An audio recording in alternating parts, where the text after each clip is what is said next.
Oh ya, terkait dengan program LTE yang sampai dengan sekarang katanya belum berjalan, kendalanya gimana Pak?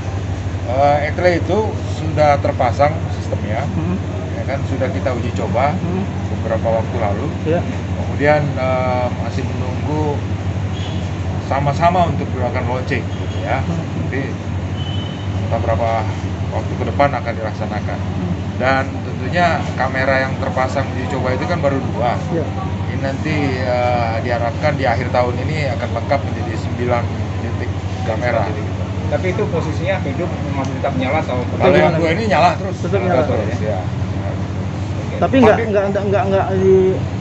belum diberlakukan gitu pada waktu dia hidup. Untuk pemberlakuan proses pada denda itu belum. Pak Dir, ada kemungkinan nggak ini alat ini akan dipasang di pintu tol atau gimana Pak Dir untuk menjaga perbatasan khususnya menjelang Nataru ini Pak? Kalau pintu tol itu kan lalu lintas begitu.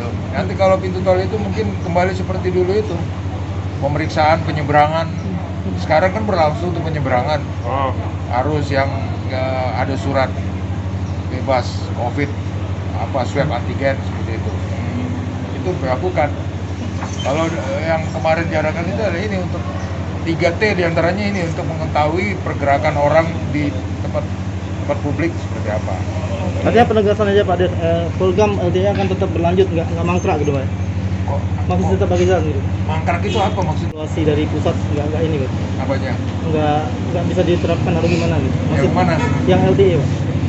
ETLE. Nggak ada mangkrak gitu ya. Siap. Ya. Jadi bukan ada dihentikan itu udah kebijakan dalam era polisi 4.0 itu harus tetap berjalan. Siap.